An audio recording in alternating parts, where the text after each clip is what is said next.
Hey guys, Sarah Hollins, Wicked Maths. Why you still fail at area of triangles. What it should read is why I still fail at area of triangles.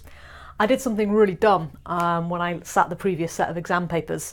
Every year, a few days after you, I sit down with the new exam papers and I do them myself. It's a sad maths teacher thing. But what I do is I learn things when I sit these papers, particularly about where the mistakes I'm going to find on your papers come from, because I do that stuff too.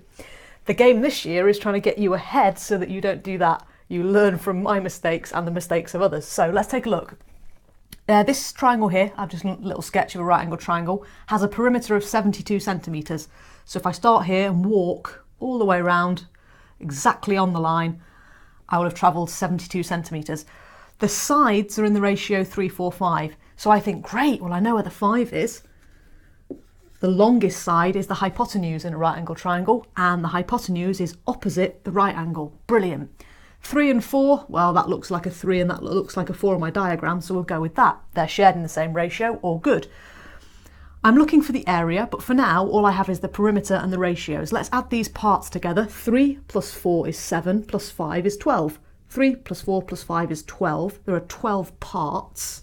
72 is my total to work with, divided by, shared by 12 parts. 72 divided 12 is 6. Brilliant, this is all working nicely. It's non-calc paper, all coming out beautifully. One part is worth 6. So 3, 4, 5. If one part is worth 6, 3 parts, 3 lots of 6 would be 18. One part is 6, 4 parts, 4 lots of 6 would be 24. 5 lots of 6 would be 30. If I add this together, this should now give me 72. These should be the actual lengths of these three sides. Let's try. 30 plus 24 plus 18. 8 plus 4 is 12. 3, 4, 5, 6, 7. Fantastic, it works. I'm even giving myself ticks on my own paper. Crazy, I know. It's going great. So what have I got here? I need to find the area. Yes, that's what we're up to. So I don't need that one. It's these two that are going to be the most interesting, because area of triangle is base times height. This one times this one. So we have, let's see, the 3 is 18. That's that one. And the 4 is 24. Perfect. I'm away. I'm thinking, yeah, I know how to multiply those together. God, this is easy. 1, 4 is 4, 1, 2 is 2, 8, 4 is 32, 8, 2 is 16, add 3 is 19, bit of adding practice, 9, 10, 11, 12, 13. I'm counting up my marks in my head as I go along. 2, 3, 4, 432.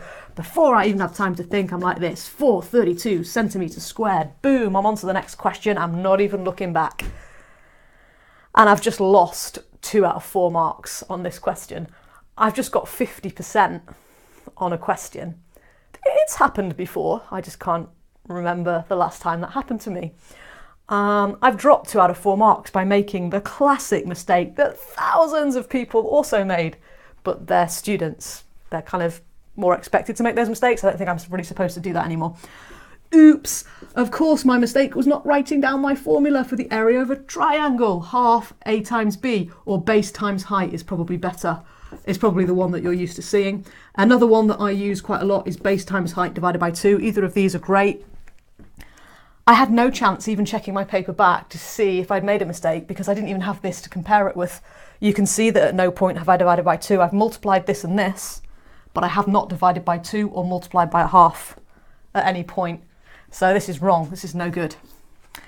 What do I suggest you do? I suggest you don't let yourself get carried away. At this moment, I mean, most of you, almost everyone can multiply those together. There's loads of kids in primary school that can get that right, for goodness sake. The hard part, the bit where you need to use your brain, is getting this stuff down, making sure you do it. That's what the test is here. You know, most primary schoolers are going to get that right. Why am I getting excited? Terrible. So 432 divided by 2. I'm going to chop 430 and 2 in half.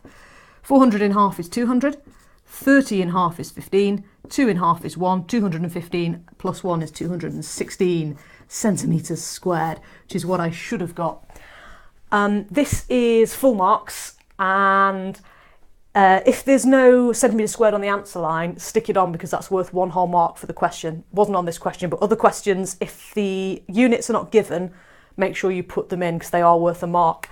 If you have a total meltdown and can't remember anything, if you're looking for area, find out what it's in, centimetres in this case, centimetres squared on the answer line. If that's all you write, centimetres squared, you're going to get 1 out of the 4 marks available, or whatever it is, 1 out of 3 for that question.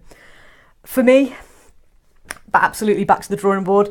It's not about just about practice. That's not through lack of practice. I've practiced these a lot.